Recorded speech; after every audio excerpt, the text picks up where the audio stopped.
What's up, everybody? What's up? I'm back. It's been a couple of weeks.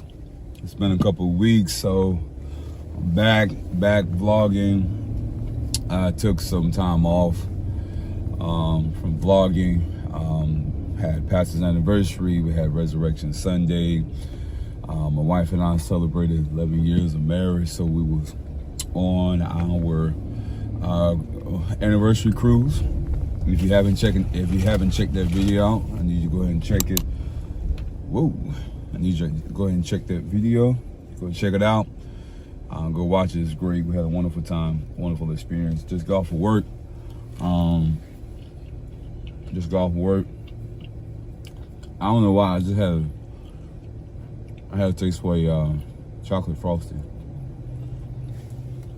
I don't know, but I had a taste for a chocolate frosty, but so I stopped by Wendy's to get me a chocolate frosty, so excuse my smacking. But also I got me a 4-piece nugget while I was over there as well. But yeah, so we're back. So this week is the last week of April. Moving into the month of May. Ministry-wise, church has been going well. God has been blessing. Yesterday, 4 people gave their life to Christ yesterday, so I'm excited about that. God still saves. Jesus still saves. To the utmost, Jesus saves. I'm excited about those 4 young people that gave their life to Christ on yesterday. Shout out to Minister Dante. He's going to be doing the baptism teaching tonight on Zoom, so I'm excited about that. I tell you one thing, it's great that, you know, as being a leader of a small church, in the beginning when I took over my father's ministry back in 2014, I need to do a video about that. I really do need to do a video about that one, but that's another video for another time. But yeah, I took over my father's ministry in 2014, and from any transition, there comes a split. So our church was split, so I was left with a total of 30 members. So being the pastor of a 30-member church is in the beginning stages. It's quite tough and challenging. I do a lot of the legwork. I do a lot of things. I didn't have a huge leadership team. My wife and I and a couple more people were the leadership team. So I manage. I was doing youth department. I was doing men department. I was van driver. I was somewhat musician at times. I did a lot of things serving. You know, I did it because I have a heart to serve, and that's what my father taught me. My father taught me to serve the house of God. My father, I'll do another video about that as well, about my father.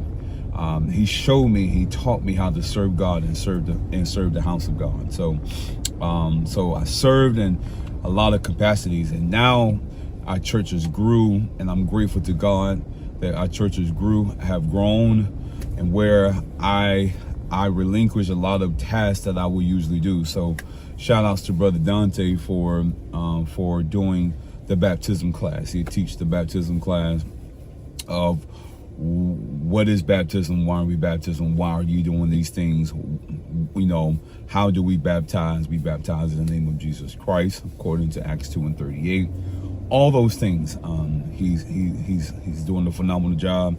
Shout outs to him, and also Minister Evans doing an amazing job.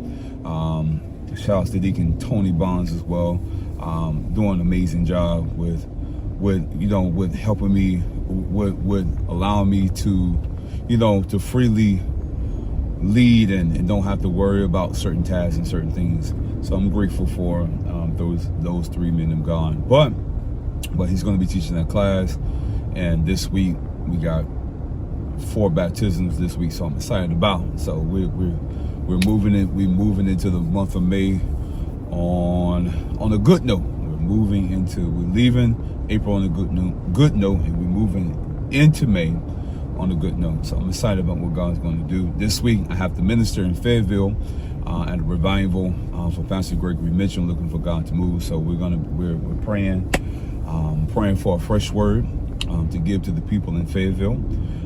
So we're excited about that. So we got a lot of things going on this week, but the thing that really got what dropped inside my spirit today is about relationship. Is, you know, as being in leadership, you have to have good relationships. Good relationships. Relationships is a big topic to really talk about, and it's very important as in leadership, pastoring, or even in, you know, secondary leadership, or you leading in the workplace. It's good that you have good relationships that brings value to you.